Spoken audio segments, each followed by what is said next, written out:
হযরত আইয়ুব আলাইহিস সালামের সবর ঘটনা কোরআনে কারীম তুলে ধরেছে। হযরত আইয়ুব 18টি বছর পর্যন্ত রোগের মধ্যে পড়ে আছেন।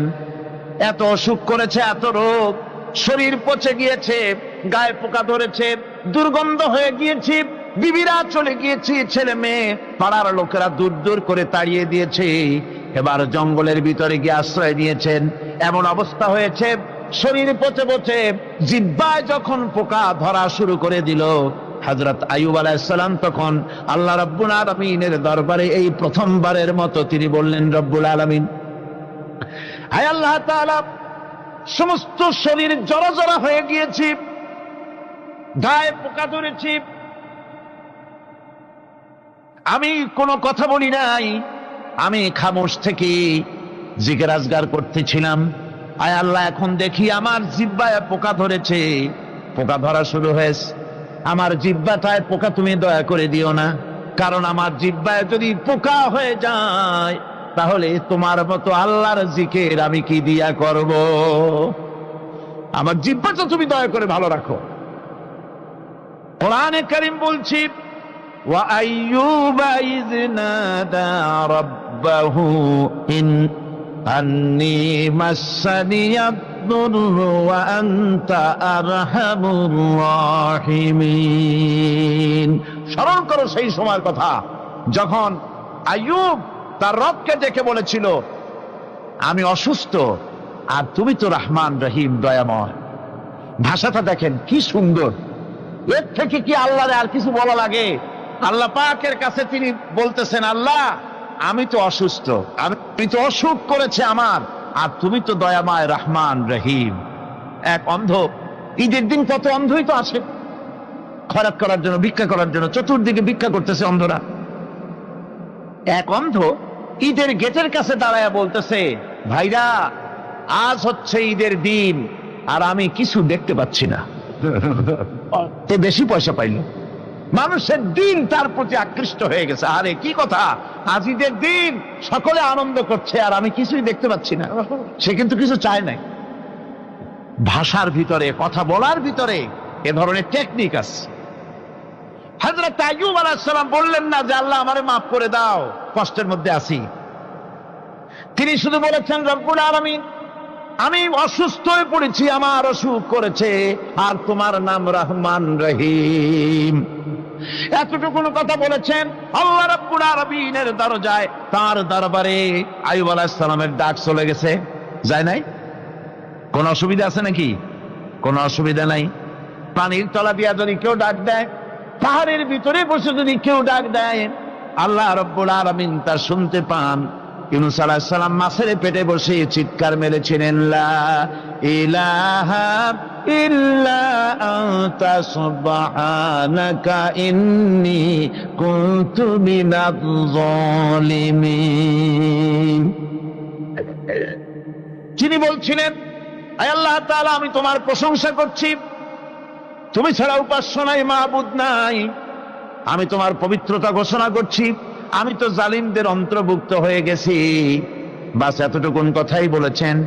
আল্লাহ পাক বলছেন, ইউনূসের ডাক তো কেউ শোনে নাই, পানির মধ্যে কেউ শোনে নাই, জমিনের কেউ শোনে নাই, মহাশূন্যের কেউ শোনে নাই, কিন্তু মাছের পেটের ভেতরে থেকে, গভীর অতল দরিয়ার তলদেশ থেকে মাছের পেটের ভিতরে বসে আমার ইউনূস যে ডাক দিল, ওই ডাক আমি আরশের মালিক আমি শুনতে পেয়েছি, আর সঙ্গে সঙ্গে জবাব দিয়েছি।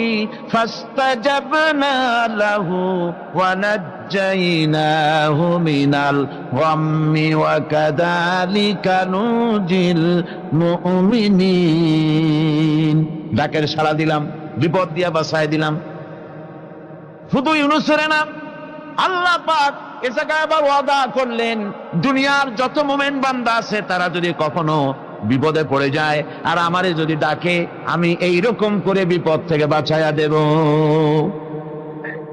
আইয়ুব আলাইহিস সালাম যখন আল্লাহ রাব্বুল আলামিনের কাছে ফরিয়াদ করলেন, আল্লাহ পাক তখন বলছেন, কোরআনে কারীম বলছে, ফাস্তাজাবনা লাহু فكشفنا ما به من ضر وآتيناه أهله ومثلهم معهم رحمة من عندنا وذكرى للعابدين আমি আইয়ুবের দোয়া কবুল করে নিলাম।